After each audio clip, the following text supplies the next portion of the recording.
These companies are providing your information to the state. Just an FYI.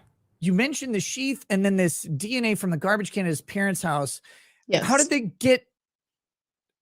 did they get the garbage can at his parents' house? And what the state has told us since then is that they just use the genealogy to generate the lead, but that under FBI Department of Justice policy, you can't actually rely on genetic genealogy to make an arrest. You have to get a confirming what's called STR-DNA test in order to take action on it.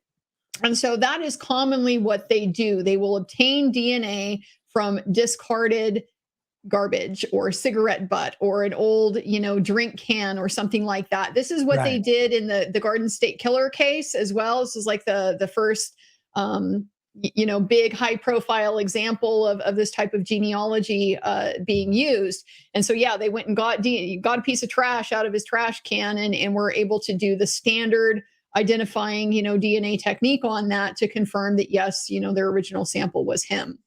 So the garbage plunder appears to be that confirming sample that they're required to do in order to be able to act on the DNA. Now, there's a hint, however, that there may be a problem here. We don't know exactly what that problem is, but when police then went to Pullman, to Whitman County, Washington, to get a search warrant for his apartment and his office, his computers, and that type of thing, they have to file an affidavit in support of their search warrant. And they included a very, very unusual and attention-grabbing disclaimer in that search warrant affidavit. They laid out this whole process with the trash, the confirming DNA and stuff. But then they told the court, we're telling you this. We don't think it's exculpatory, but we're specifically asking you not to rely on it in case it gets suppressed. We don't want your probable cause determination to have relied on this particular piece of evidence. Well, this is really telling because police can rely on bad evidence. They can rely on information that turns out to be wrong. They can rely on science that turns out to be shady, as long as they're doing it in good faith at the time. Right. It's a good faith exception yes. to this. And I think most defense attorneys would agree that the good faith exception is overly broad and overly protective of law enforcement. What undermines a search warrant is illegal activity, illegal police behavior. And so we don't know what it is, but they have highlighted to us that has happened. So my suspicion on this from very early on has been that there's a problem with them getting the garbage out of the trash, that there is a curtilage problem. Trash normally is considered abandoned. If you throw it in the trash can, you take your trash out to the curb. The idea is you don't have an expectation of privacy in that anymore. You've left it out there, where anybody can get it. And so police are entitled to go get that without a warrant. But police can't walk up to the side of your house and get into your garbage can and take it out of that. That's an area that's intimately associated with your house. It's part of the privacy protection that your house has. They need a warrant to be able to do that. So I don't know if that's the case or not, or if it'll turn out to be something totally different. But that's just what was the immediate, my immediate reaction when I saw that. Oh, I bet they went into the curtilage, and that's part of what their problem is.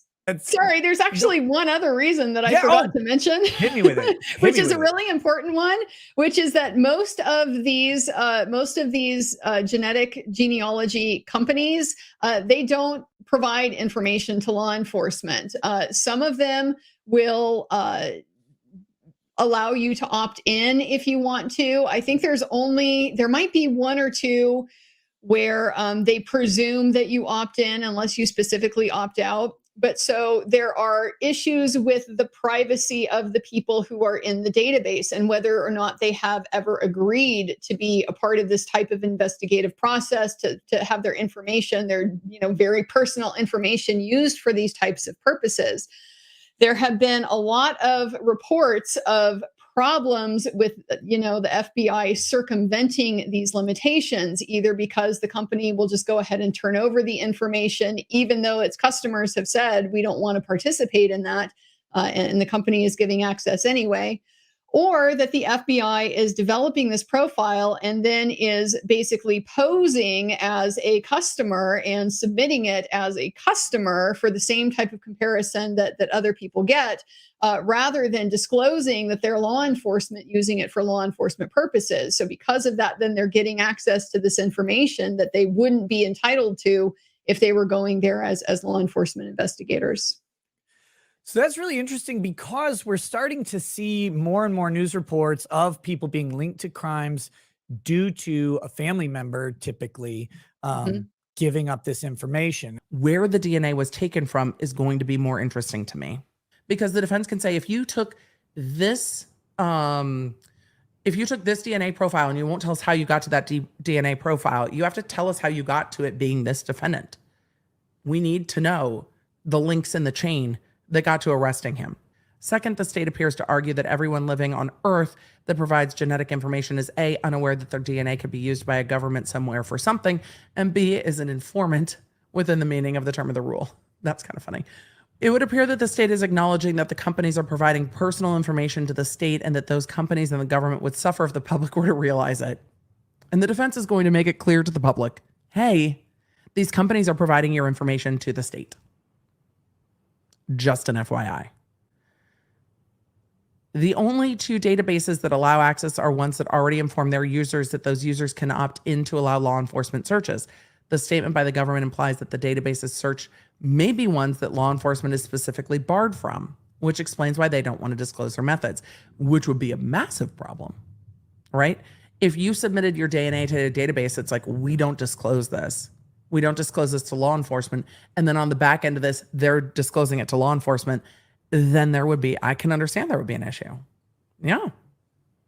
Just took a DNA test. Turns out I'm 100% being watched by the government. I just took a DNA test. Turns out. I just took a DNA test. Turns out I'm 100% being watched by the government. Yes. Yes, you are.